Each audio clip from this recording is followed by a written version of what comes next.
Chris பிரியமானவர்களே, இந்த நாளுக்கென்று தேவன் நமக்கருளி இருக்கிற ஜீவ வார்த்தை சங்கீதங்களின் புஸ்தகம் 147வது சங்கீதம் 14வது வசனம். கர்த்தர் உன் எல்லைகளை சமாதானம் உள்ளவைகளாக்குகிறார். எனக்கு அருமையான சகோதர சகோதரிகளே, இன்றைய நாளில் கர்த்தர் உங்களின் நீண்ட நாள் ஜெபங்களுக்கு இரட்டத்தனையான பலனை பதிலை பெற்றுக்கொள்கிற நாளாய் வாக்கு பண்ணி ஆசிர்வதிக்கின்றார்.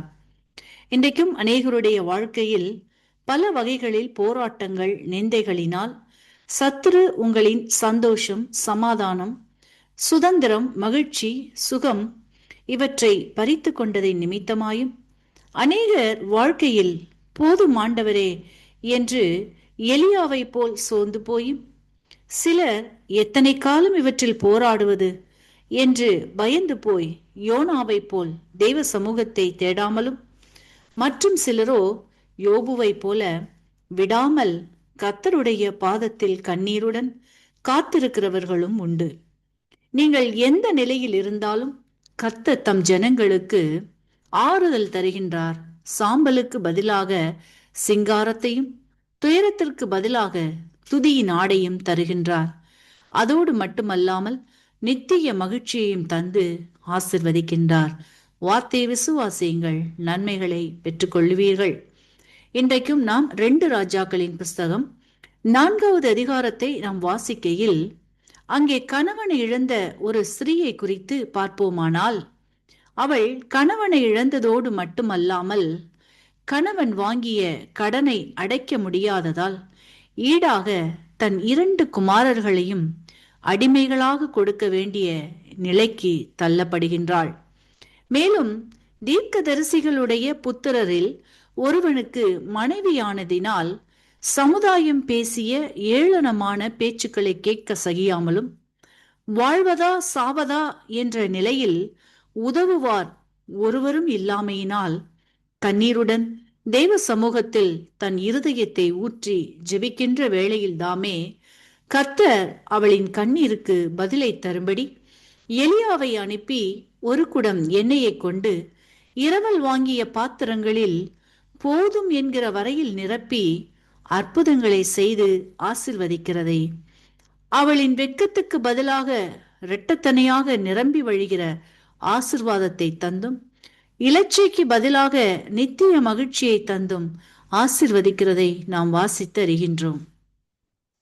இன்றைக்கும் அநேகருடைய வாழ்க்கையில் பல பகுதிகளில் வெறுமை நிலைமைகளும், பற்றாக்குறைகளும், இழப்புகளும், நஷ்டங்களும், அவமானங்கள், கடன்கள், வியாதி, வறுமை, அடிமையாக்கப்படுகின்ற நிலை போன்றவைகளினால் சத்துருவானவன் கட்டி வைத்து அவற்றிலிருந்து மீண்டு வர முடியாமல், என்ன செய்வதென்று தெரியாமல், யாரும் அறியாமல் கண்ணீர் வடித்து கொண்டு கர்த்தரை நோக்கி பார்க்கின்ற உங்கள் முகங்களை வெட்கப்படுத்தாதபடிக்கு இரட்டத்தனையான பலனை தரும்படி கர்த்தர் இன்றைக்கு உங்களை தேடி வந்து விசாரித்து உங்களுக்கு அற்புதங்களை செய்ய விருப்பம் உள்ளவராய் இருக்கின்றார். அதோடு மட்டுமல்லாமல் வெறுமையாய் காணப்படுகின்ற பகுதிகளில், உங்களின் வெற்றிடமான சூழ்நிலைகளில் இன்றைக்கு கர்த்தர் போதும் என்கிற வரையில் நிரப்பும்படி சித்தம் கொண்டுள்ளார். ஆகவே இன்றைய நாளிலும் நீங்கள் கலங்கிக் கொண்டிருக்கிற வெட்கப்பட்ட சூழ்நிலைகளினாலும் அவைகளில் உங்களுக்கு வெட்கத்துக்கு பதிலாக இரட்டத்தனையான பலனை தந்தும், இலச்சைக்கு பதிலாக சந்தோஷத்தையும், நித்திய மகிழ்ச்சியையும், சுதந்திரத்தையும் தந்து நீங்கள் வாழ்கின்ற தேசத்தில் உங்களை சாட்சிகளாய் நிறுத்தி ஆசிர்வதிக்கின்றார். வார்த்தையை விசுவாசியுங்கள், ஆசிர்வதிக்கப்படுவீர்கள், அற்புதங்களை காண்பீர்கள். இன்றைக்கும் இந்த வார்த்தைகளை கேட்டுக்கொண்டிருக்கின்ற உங்களில் யாரேனும் உங்களின் பாவங்களுக்காக மரித்து உயிர்த்தெழுந்த இயேசுவை அறியாமலும் விசுவாசியாமலும் இருப்பீர்களானால் இன்றைக்கு உங்களை ஒப்பு கொடுத்து விசுவாசியுங்கள். உங்களின் பாவங்களும் மன்னிக்கப்பட்டு விடுதலையாகி ஆசிர்வதிக்கப்படுவீர்கள். இந்த வார்த்தைகள் மூலமாக கர்த்தர் இன்று உங்களை ஆசிர்வதிப்பாரா.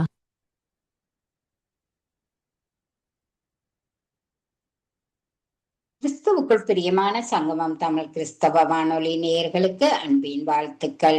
இன்றைய மன்னா விசுவாசமானது நம்பப்படுபவர்களின் உறுதியும் காணப்படாதவைகளின் நிச்சயமாய் இருக்கிறது. எபிரேயர் 11:1.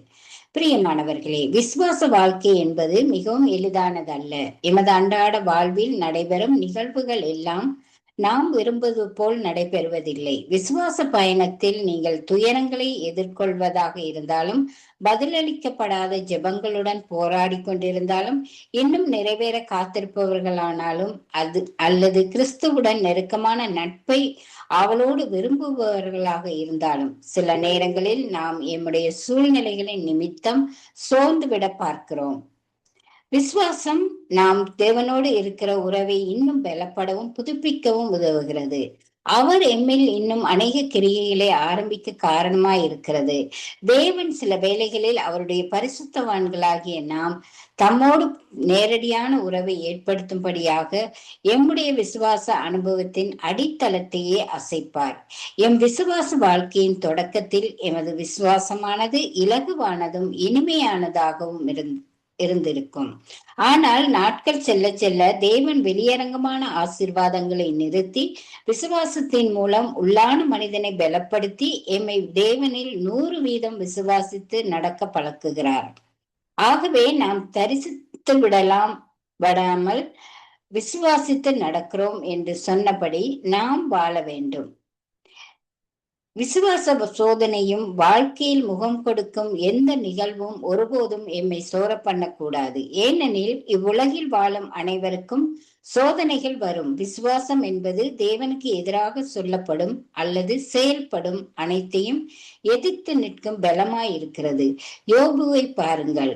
அவர் என்னை கொண்டு போட்டாலும் அவர் மேல் நம்பிக்கையாய் இருப்பேன் என்று. ஆகவே விசுவாசத்தில் எம்மை பலப்படுத்தி கொள்வோம். தேவன் தாமே இந்த வார்த்தைகளை கொண்டு ஒவ்வொருவரையும் நிறைவாக ஆசீர்வதிப்பாராக. ஆமேன். God bless you.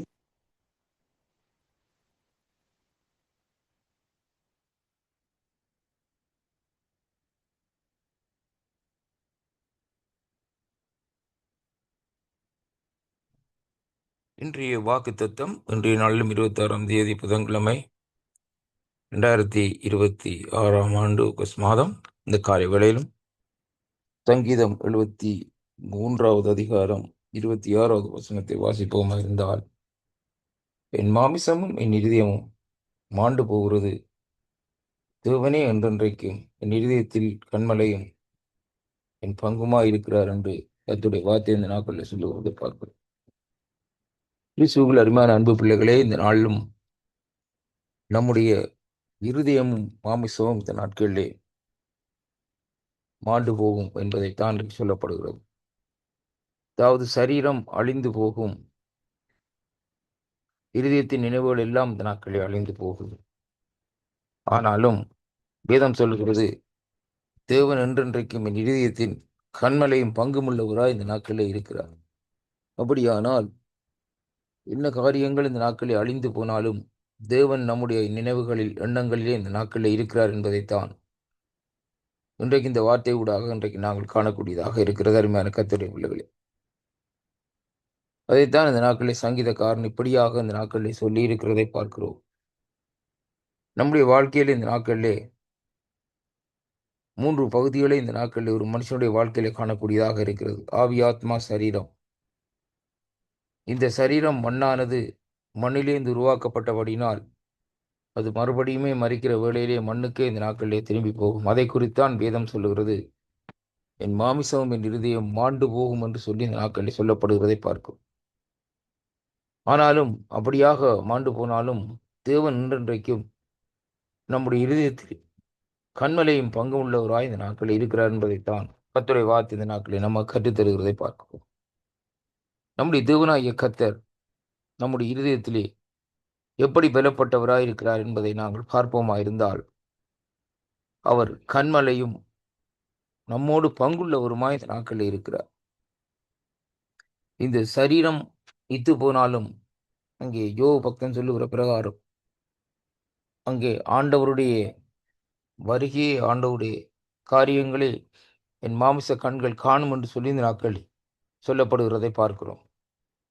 அப்படியானால் கடைசி நாட்களிலே இந்த மரித்த சரீரங்கள் இந்த நாட்களிலே உயிர்ப்பிக்கப்படும் என்பதைத்தான் அங்கே சொல்லப்படுகிறது.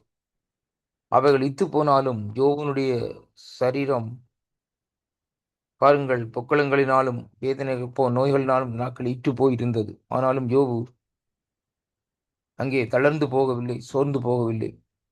கடைசி நேரத்திலே அவருடைய சரீரத்தை தேவன் நாட்களை உயிர்ப்பிக்கிறார் என்பதைத்தான் அங்கே இன்றைக்கு நாங்கள் பார்க்கக்கூடியதாக இருக்கு. இன்றைய நாட்களிலே நம்முடைய சரீரத்திலே வேதனையோடு இருக்கிற அன்பு சகோதர சகோதரிகளே, உங்களுடைய சரீரம் இத்து போய்விட்டது, சரத்திலே பலன் இல்லை, சரத்திலே வேதனையாக இந்த நாட்கள் இருக்கிறது என்று கலை கொண்டிருக்கிறீர்களா?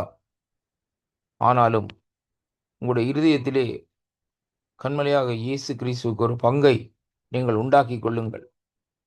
அப்பொழுது கர்த்தர் இந்த நாட்களிலே உங்களோடு கூட இருந்து இந்த மரித்த சரீரத்தை உயிர்ப்பிக்க வல்லவராக இருக்கிறார். லாசரு மரித்து 4 நாள்கள். ஆனாலும் கர்த்தர் இந்த நாட்களிலே அதே லாசருவைத்தான் இந்த நாட்களிலே மறுபடியும் உயிர்த்து வாழ வைத்தார் என்று சொல்லி பார்க்கிறோம். அரும பிள்ளைகளே, இன்றைய நாட்களிலே தேவனிடத்திலே நாங்கள் ஒப்புக் கொடுப்போமா இருந்தால் நம்முடைய சரீரத்திலே ஒரு உயிர் மூழ்ச்சியும் ஆவியிலே ஒரு அனலும் பலனும் இந்த நாட்களில் வருகிறதை பார்க்கிறோம். இந்த வாக்குத்தத்தம் இன்றைய நாட்களிலே உங்களுக்கு ஒரு ஆசீர்வாதமாக இருக்கும் என்று நான் விசுவாசிக்கின்றேன். வாக்குத்தத்தங்களை விசுவாசியுங்கள். மாமிசமித்து போனாலும், சரீரமற்று போனாலும், நம்முடைய ஆத்மா தேவனிடத்திலே பங்குள்ளதாயும், தேவனை வாஞ்சிக்கிறதாயும், தேவனோடு இடைப்படுகிறதுமா இந்த நாட்களில் இருக்கும்படியாக தேவனிடத்திலே நாங்கள் திரும்புவோம். அதைத்தான் சங்கீதக்காரர் இந்த 73வது அதிகாரத்திலே 26வது வசனத்திலே சொல்லுகிறார். என் மாமிசமும் என் இருதயமும் மாண்டு போகிறது, தேவனே என்றென்றைக்கும் என் இருதயத்திலே கண்மலையும் என் பங்குமாய் இருக்கிறார் என்று சொல்லி இந்த நாட்களில் சொல்லப்படுவதை பார்க்கிறோம்.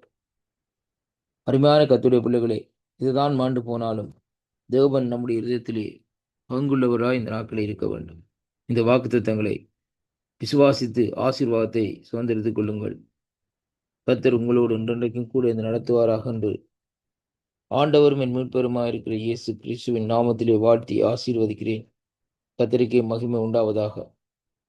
தேவன் உங்களோடு கூட இருந்து உங்களை உயிர்ப்பிக்க வல்லவராயிருக்கிறார். ஆமேன்.